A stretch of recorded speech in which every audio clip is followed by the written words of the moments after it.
Boeing makes airplanes. They had a big problem with one, but they make the greatest airplanes. They make the best airplanes in the world. Boeing says it's operating in what it considers the most complex environment it's seen since World War II. China's government has reportedly ordered its domestic airlines to stop accepting deliveries of Boeing jets and to halt purchases of aircraft parts from the U.S. In an era where corporations often bow to political pressure behind closed doors, one company made a stunningly public decision to go in the opposite direction.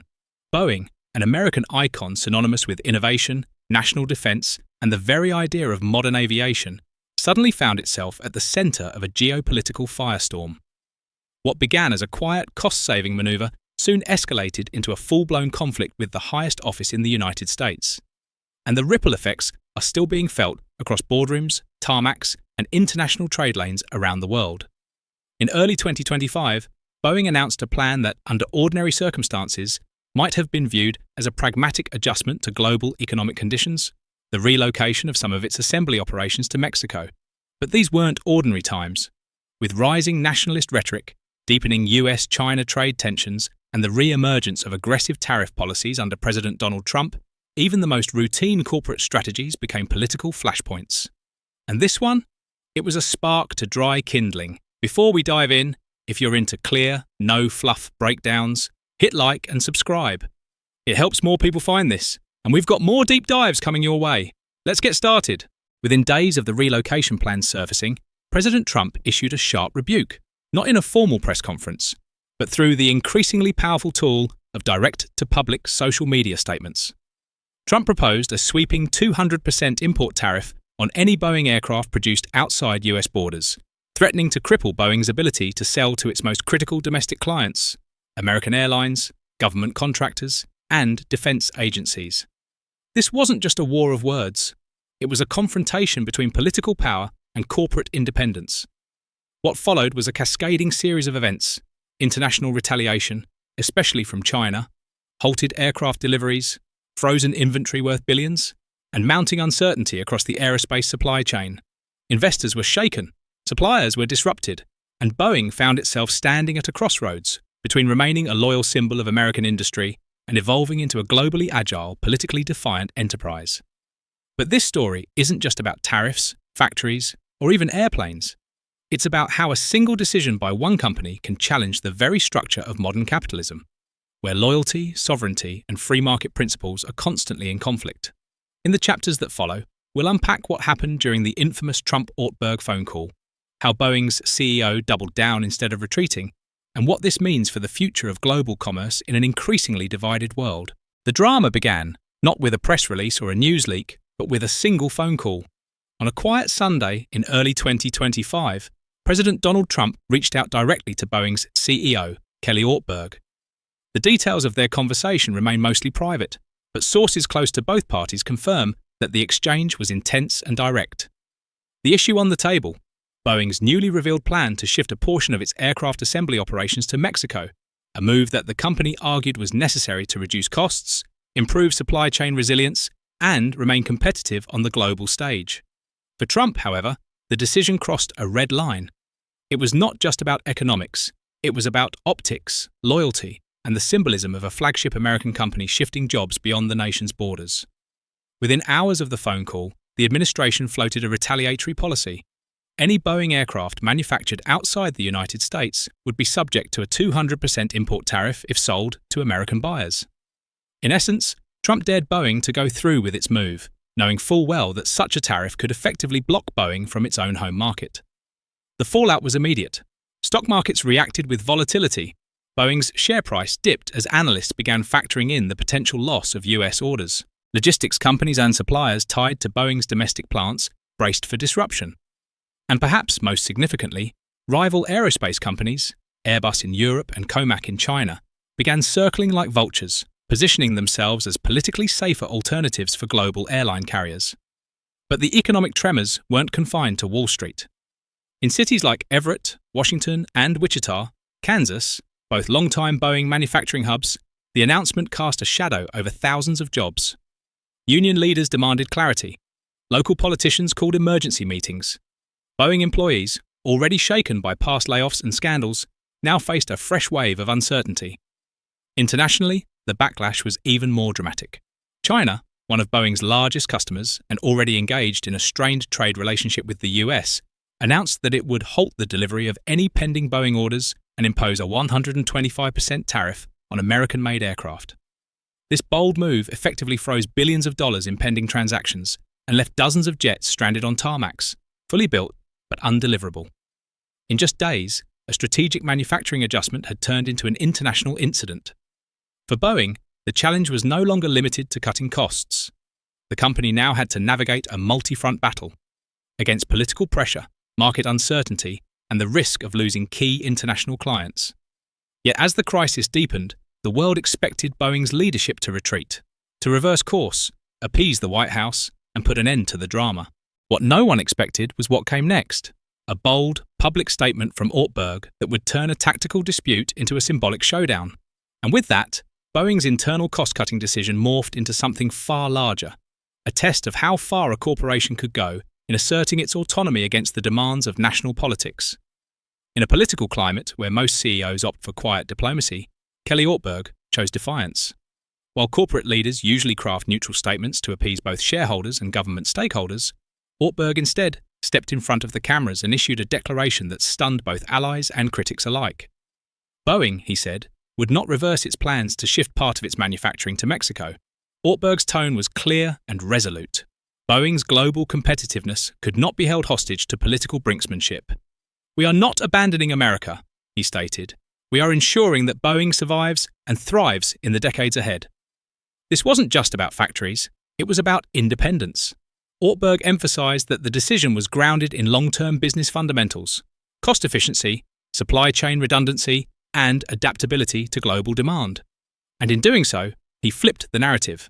Rather than cast Boeing as a disloyal American firm chasing cheap labor, Ortberg framed the move as a necessary evolution for a company that builds some of the most complex machines on the planet. His words resonated in boardrooms across the country. CEOs from other multinational firms, Apple, Ford, Tesla, were reportedly watching closely. Many faced similar challenges, pressures to localize production, maintain national identity, and simultaneously compete on a global stage. Ortberg's boldness cracked open a door that others were afraid to touch. If Boeing could stand its ground, maybe they could too. But this stance came at a cost.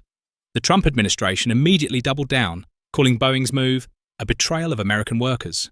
Trade advisors publicly urged domestic airlines and federal agencies to consider rival aircraft providers. Meanwhile, congressional leaders split into two camps, one that viewed Ortberg's move as bold corporate leadership in a globalized economy, and another that viewed it as a disloyal slap in the face. Inside Boeing, the internal divide was palpable. Employees feared the potential loss of government contracts, particularly in defense and aerospace sectors where federal loyalty is non-negotiable. Yet many also admired the company's refusal to be bullied into decisions that didn't make long-term business sense. And in the background, international actors began recalibrating their positions. Airbus launched an aggressive marketing campaign in the US and Latin America, touting its stability and compliance with local production. Chinese competitor Comac began forging deeper partnerships in Southeast Asia, capitalizing on Boeing's growing vulnerability. In short, Ortberg had fired the first shot in a new kind of corporate warfare, one not just about market share, but about sovereignty. By refusing to yield, Boeing had redefined what it meant to be a global company in an era of nationalistic policy. But that defiance only highlighted the deeper, more systemic crisis still haunting the company, one rooted not in politics, but in trust.